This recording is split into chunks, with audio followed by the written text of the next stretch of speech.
नमस्कार. तुमचं सर्वांचं सहर्ष स्वागत. आज आपण बघणार आहोत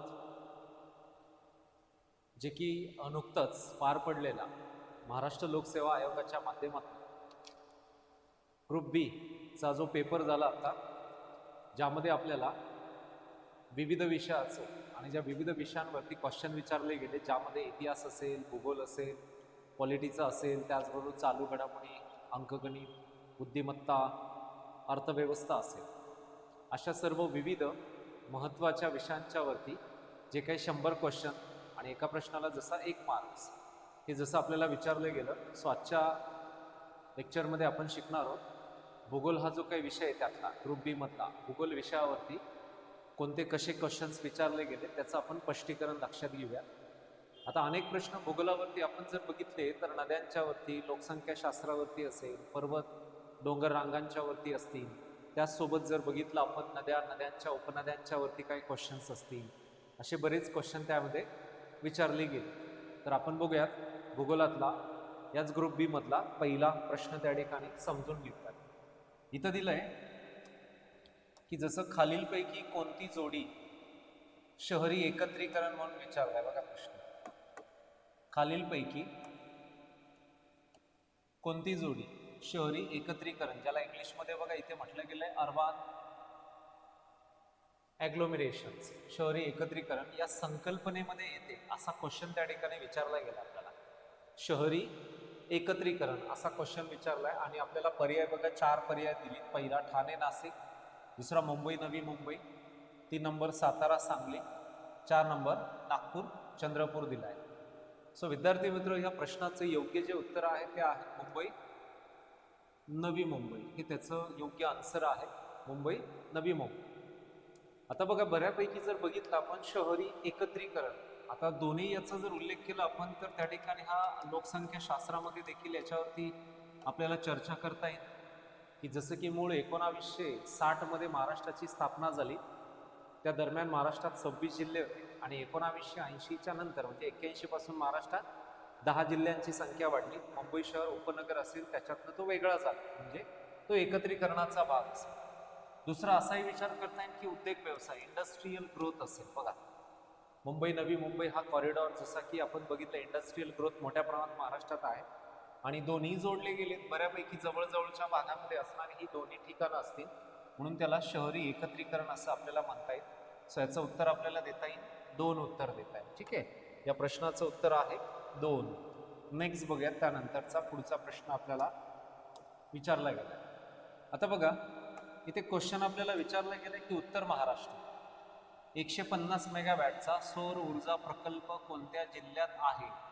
कधी आपण लक्षात घ्यायचंय, कोणत्याही परीक्षेचा अभ्यास करत असताना, पेपर सोडवत असताना आपल्याला काय करावं लागेल, तो प्रश्न व्यवस्थित समजून घ्यावं लागेल, प्रश्न व्यवस्थित वाचावं लागेल आपल्याला. कारण क्वेश्चन जर व्यवस्थित समजला तर आपल्याला उत्तर द्यायला देखील त्या ठिकाणी अडचण नसते.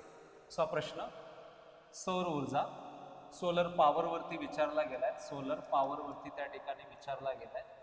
सो ऑप्शन 4 दिले, धुळे, जळगाव, नाशिक, नंदुरबार. पण विचारताना काय केलंय, उत्तर महाराष्ट्र आणि 4ही जिल्हे आपल्याला दिसतात. सो 150 मेगावॅटचा याचं जर योग्य उत्तर काढलं आपण तर धुळे आहे. धुळे याचं योग्य उत्तर कोणतं आहे, धुळे. आता विद्यार्थी मित्र, धुळे जिल्ह्यातील कोणता तालुका, तर साक्री. साक्री या ठिकाणी हा 150 मेगावॅटचा प्रकल्प आहे. आशिया खंडातला फेमस प्रकल्प म्हणून तोही ओळखला जातोय. आपल्याकडे तर सातारा जिल्ह्यामध्ये बऱ्यापैकी मोठा आहे आणि दुसरं कर्नाटक राज्य आपल्या देशामध्ये आघाडीवरचं राज्य. आणि आज रोजी जर बघितलं, आपल्या भारत सरकारने एक योजना, एक स्कीम देखील लॉन्च केली, प्रधानमंत्री सूर्यघर योजना असेल. सो त्या तहत देखील महाराष्ट्र राज्याने काय घेतली, आघाडी घेतली. सो म्हणून याचं आन्सर आपल्याला बघता येईल धुळे असेल. आता याच्यामध्ये मासाळे नावाचं गाव, मासाळे धुळे जिल्ह्यातील, जिथे शिवाजीनगरला हा प्लांट आहे. ओके, सो म्हणून धुळे जिल्ह्यातला 150 मेगावॅटचा आहे. बऱ्यापैकी आता नवीकरणीय ऊर्जेवरती भर दिला जातो, कारण कोळसा वापरून सर्वाधिक जास्त वीज तयार होते, पण त्याला पर्यायी व्यवस्था काय, तर नवीकरणीय ऊर्जा, ज्याला आपण नॉन कन्व्हेन्शनल एनर्जी रिसोर्सेस असं देखील म्हणतो. याच्यामध्ये काय काय येणारे, सोलर, एअर, हवेच्या द्वारे. त्यानंतर दुसरं असेल महत्त्वाचं तर त्याच्यामध्ये आपल्याला अजून पाण्याद्वारे, वॉटरद्वारे, जल, अशा काही बऱ्याच गोष्टी आपल्याला सांगता येतात. सो याचं उत्तर आपण त्या ठिकाणी धुळे हे त्या ठिकाणी लक्षात असू द्यायचे. नेक्स्ट बघूयात त्यानंतरचा अभ्यास करताना पुढचा आन्सर आपण समजून घेऊयात. पुढचा क्वेश्चन बघूयात. बघा, भूगोलातला पुढचा जो काही क्वेश्चन आपल्याला विचारला गेलाय तो प्रश्न बघा कोणता आहे, लक्षात घेऊयात. इथं दिलाय सियाचीन लडाखमधील कोणती हिमनदी शोक नदीमध्ये वाहते? सो हा क्वेश्चन विचारलाय आणि ऑप्शन हिस्पार, रिमो, झेमो आणि ड्रँग ड्रँग असं दिलंय. आपल्याला हिमालयन सेक्टरमधली नदी विचारली, शोक नदी, जी की सिंधू नदीची उपनदी, ज्याला मृत्यूची नदी असं देखील म्हटलं जातं, तिची उपनदी. या सियाचीन लडाखमधील कोणती हिमनदी शोक नदीमध्ये वाहते? याचं योग्य उत्तर आहे 2, रिमो. रिमो हे उत्तर आपण त्या ठिकाणी लक्षात असू द्यायचं, रिमो. आता जवळपास रिमोचा जर बघितला तर ही नदी या ठिकाणी शोक नदीची उपनदी त्या ठिकाणी येते. आणि ज्या आपल्याला या रिमोचा अभ्यास करत असताना ही महत्वाची नदी जर बघितली, ज्या सियाचीनचा भाग आहे आणि रिमोचा जो उगम आहे काराकोरम पर्वतरांग, काराकोरम पर्वतरांगेमध्ये ही उगम पावते आणि बऱ्यापैकी प्रवास करत त्या ठिकाणी पुढे जाते. म्हणजे त्या भागातली एक महत्वाची नदी म्हणून ओळखली जाते. सो लडाखच्या भागातला प्रवास जसा असेल, सो म्हणून रिमो नावाची नदी जी जवळपास 550 किलोमीटरचा प्रवास करून पुढे जाते. सिंधूच्या नद्यांमधल्या ह्या उपखऱ्या किंवा उपनद्या आपल्याला सांगितल्या जातात. सो तो एक तिचा महत्वाचा अभ्यास असेल. ठीक आहे, चलो पुढे जाऊया. पुढचा प्रश्न बघा, आपल्याला लोकसंख्येवरती विचारला गेला आहे. लोकसंख्या या टॉपिकवरती आपल्याला हा क्वेश्चन त्या ठिकाणी 14व्या क्रमांकाचा क्वेश्चन जो आहे तो विचारला गेलाय. 14व्या क्रमांकाचा प्रश्न. बरेच वेळा, प्रत्येक वेळा, मग ती राज्यसेवा असू द्यात, ती ग्रुप बी असू द्यात, ग्रुप सी असू द्यात, राज्यसेवा किंवा हे सगळ्याच परीक्षा ज्याच्यामध्ये लोकसंख्याशास्त्रावरती क्वेश्चन हा हमखास विचारला जातो. मग एखाद्या त्या ठिकाणी लिंगोत्तर रेशो असेल, घनता असेल, साक्षरता असेल, अशा विविध घटकांच्यावरती किंवा इतर बाबींच्यावरती क्वेश्चन्स विचारले जातात. अभ्यासूयात क्वेश्चन. खालील विधानांचा विचार करा. दिलंय 2001 ते 2011 या काळात महाराष्ट्र लोकसंख्या वाढीचा दर 15.99% होता असं दिलंय. 2011च्या जनगणनेनुसार महाराष्ट्र राज्यातील जवळपास 12,23,72,972 ही लोकसंख्या मुस्लिम लोकसंख्या आणि त्याची टक्केवारी किती? 10.6 दिली. 2011च्या जनगणनेनुसार केरळ राज्यात सर्वाधिक कृषी घनता आढळते. 2011च्या जनगणनेनुसार 0 ते 6 वयोगटातील बाल लिंगोत्तर याच्यातली ही 10 राज्ये विचारलीत आपल्याला. अरुणाचल प्रदेश, जम्मू आणि काश्मीर, छत्तीसगड, मणिपूर, नागालँड, राजस्थान, MP असं दिलंय. आणि काय विचारलंय यांनी? बरोबर विचारलंय. बरोबर विचारलं. सो याच्यामध्ये फक्त 2च गोष्टी बरोबर आहेत, आणि क. म्हणजे पर्याय क्रमांक 3 हे याच्यातलं बरोबर दिसतंय आपल्याला. पर्याय क्रमांक 3 हे यातलं बरोबर दिसतंय. ह्याची फोड समजून घेऊयात आपण. आता हे बरोबर आहे 15.99% म्हणजेच 2001 ते 2000 त्या ठिकाणी काय विचारलंय त्यांनी? 11च्या दरम्यान. सो तो एक लोकसंख्या वाढीचा दर 15 ते 99. दर 10 वर्षांना लोकसंख्या मोजली जाते. डिकेटेड ग्रोथ काढला जातो, दशवार्षिक वाढ काढली जाते. सो दर 10 वर्षांना हे काउंटिंग केलं जात असतं. सो ते बरोबर आहे. हे मात्र चुकलंय ब नंबरचं. 11च्या जनगणनेनुसार महाराष्ट्र राज्यातील जवळपास या लोकसंख्येपैकी एकूण मुस्लिम लोकसंख्येची टक्केवारी त्यांनी विचारली. ॲक्च्युली ही तर आहेच आहे, परंतु आपण जर बघितलं की ही जी टक्केवारी 10.6 नव्हे तर याच्यापेक्षा ती जास्त बघायला मिळते आणि ती 14 बऱ्यापैकी 2 प्लस आहे, जास्त आहे. हे बरोबर आहे. ड चुकलंय. ही सर्व राज्य या ठिकाणी चुकलेली आहे. ह्याच्यातले एखाद 2 आहेत बरोबर. ह्याच्यात योग्य अशी जी राज्य आहेत त्यांची नावं जर बघितली, या ड मधली जर योग्य नावं जर बघितली आपण तर UP, बिहार, म्हणजे बघा ती 10 राज्ये कोणती की ज्याचं 0 ते 6 वयोगटातील जवळपास बाललिंगोत्तरामध्ये अव्वल राज्य भारतातली 2011च्या जनगणनेनुसार कोणती आहे? तर त्याच्यामध्ये काही राज्यांची नावं आपल्याला घेता येतील. उत्तर प्रदेश, बिहार असेल, महाराष्ट्र देखील त्याच्यामध्ये आहे, MP, वेस्ट बेंगॉल आपल्याला सांगता येईल. त्यानंतर त्याच्यामध्ये येते राजस्थान, MP, राजस्थान, वेस्ट बेंगॉल, तामिळनाडू, कर्नाटक आणि त्याचसोबत गुजरात आणि आंध्र प्रदेश ही राज्ये. म्हणजे आपल्याला फक्त याच्यातनं 2 अ आणि क एवढंच त्या ठिकाणी बरोबर आहे. या प्रश्नाचं उत्तर त्या ठिकाणी लक्षात असेल. पुढे जाऊयात बघा. इथे एक पुन्हा प्रश्न आलाय. महाराष्ट्र राज्याच्या एकूण प्राकृतिक विभागाच्या विषयी म्हणजे प्राकृतिक भूगोलावरती देखील क्वेश्चन विचारलाय. बऱ्याच वेळा परीक्षेचा अभ्यास करत असताना आपल्याला हे पण माहीत पाहिजे की मागील प्रश्नपत्रिकांचा अभ्यास करत असताना आपल्याला एक आयडिया येऊन जाते की प्राकृतिक भूगोलावर किती क्वेश्चन आले, राजकीय भूगोलावर किती आले, पर्यावरणावरती किती आले, त्याचबरोबर आपण सामाजिक आर्थिक भूगोलावरती किती आले. हे सोपे सोपे घटक आपल्याला विचारले जातात. कोकण किनारपट्टीचा जो भाग अरबी समुद्राच्या किनाऱ्यालगत, हा अरबी समुद्राचा भाग आणि इथे शब्द वापरलाय किनाऱ्यालगत सकल सपाट भूरचनेचा आहे, त्यास काय नाव दिलेलं आहे किंवा काय नावाने ओळखलं जात आहे. याचं फायनल आन्सर सांगतो मी, खलाटी. खलाटी. खलाटी म्हणजे काय, तर किनाऱ्यालगतच्या सकल भागात, किनाऱ्या लगतचा सकल भाग. तर वलाटी म्हणजे काय, डोंगर, डोंगराच्या पायथ्याशी असणारा प्रदेश म्हणजे पूर्वेचा. ओके, सो डोंगराच्या अगदी जवळचा. त्यानंतर भाबर म्हणजे काय, तर दगडगोट्यांचा प्रदेश, दगडगोट्यांचा प्रदेश. हे खवलाटी हा शब्द वेगळा आहे. सो एक भाबर, हे एक दिले. पण याचं फायनल कोणतं उत्तर आहे, खलाटी. ठीक आहे, या प्रश्नाचं जे उत्तर आहे ते आहे खलाटी. हे आपण लक्षात असू द्यायचे. ठीक आहे. सो प्राकृतिक याच्यामध्ये आपल्याला तो क्वेश्चन्स विचारला जाऊ शकतो. आता बघा विद्यार्थी मित्र, आपल्याला प्रश्न विचारला गेलाय तो त्या ठिकाणी एक क्वेश्चन इथे दिलाय आपल्याला की डॉक्टर बाळासाहेब सावंत कोकण कृषी विद्यापीठाने संशोधित केलेली आंब्याचं बाण आणि विकसित केलेले त्याचं वर्ष विचारलंय आणि योग्य जोड्या जुळवायला लावलाय. कृषी क्षेत्रावरती 2 क्वेश्चन आहे. पुढे एक भाताचाही क्वेश्चन आपल्याला विचारला जाईल. म्हणजेच बघा आपल्याला ग्रुप बीच्या ग्रुप सीच्या पूर्वपरीक्षेला सिलेबस दिलाय महाराष्ट्र राज्यातील महत्वाची पिके. सो तो बेस घेऊन त्या ठिकाणी इथे क्वेश्चन विचारला गेलाय मँगोच्या वर. सो यांचं काय विचारलंय, त्यांनी एकूण व्हरायट्या विचारल्या आणि त्यांचं विकसित केलेलं वर्ष, ते वाण विचारलंय आणि विकसित केलेलं वर्ष विचारलं. याचं जे आन्सर आहे ते आपण लक्षात घेऊया, 4 नंबरचे. ओके, कितव्या नंबरचं याचं आन्सर, त्या ठिकाणी 4 नंबर. आणि जसं की आपल्या देशाचं राष्ट्रीय फळ म्हणून त्या ठिकाणी आपण आंब्याचं नाव जसं घेतो, 4 नंबर. आता बघा एचं 3 दिलंय, म्हणजे इथं आपल्याला 3 नंबरची जोड्या जुळवावी लागेल. बीचं दिलंय 1 दिलंय, कोकण रुची 2 दिलंय, हे 2 आणि पुन्हा 4, हे असं आपल्याला जोड्या जुळवावी.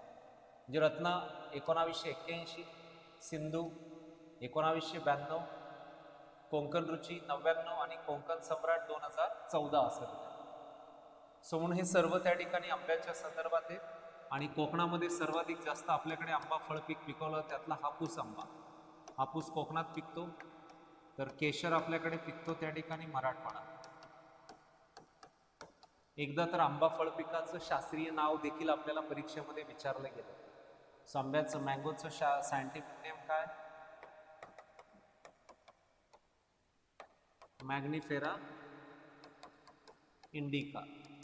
सो आंबा फळ पिकाचं काय सांगता येईल आपल्याला, शास्त्रीय नाव देखील सांगता येईल. ठीक आहे, सो तो एक अभ्यास असेल. पुढे जाऊया. सो बघा आपल्याला पिकांच्यावरनं क्वेश्चन.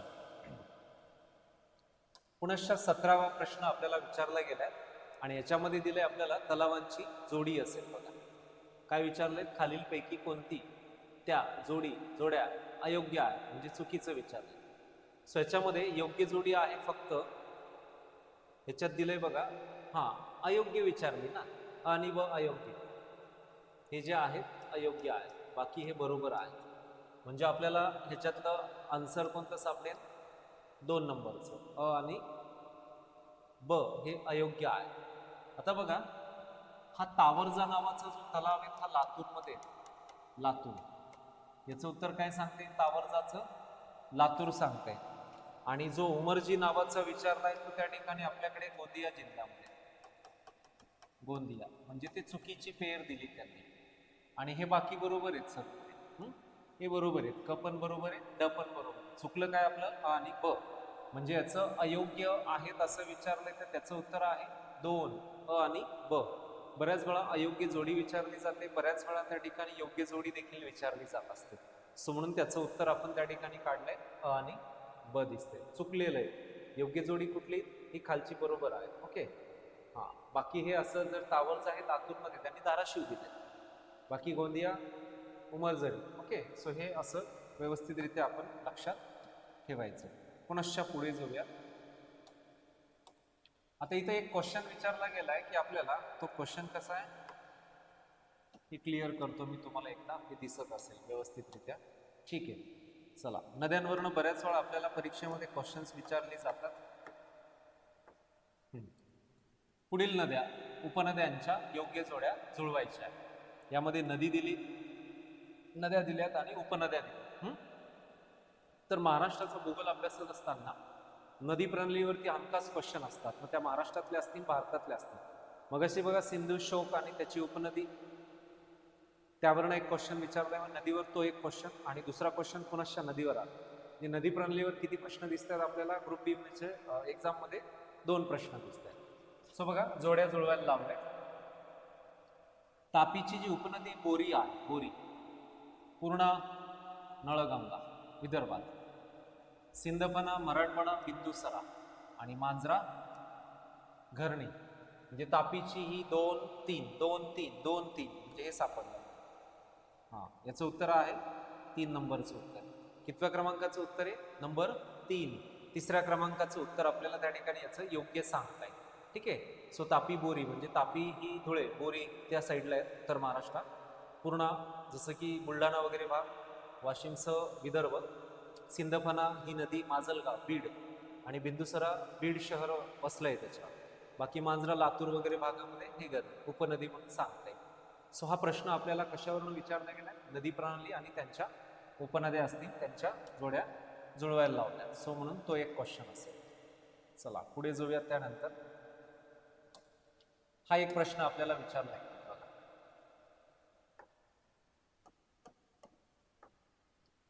महाराष्ट्राच्या संदर्भात खालील विधानांवरनं जिल्हा ओळखायला लावले. काय ओळखायला लावले?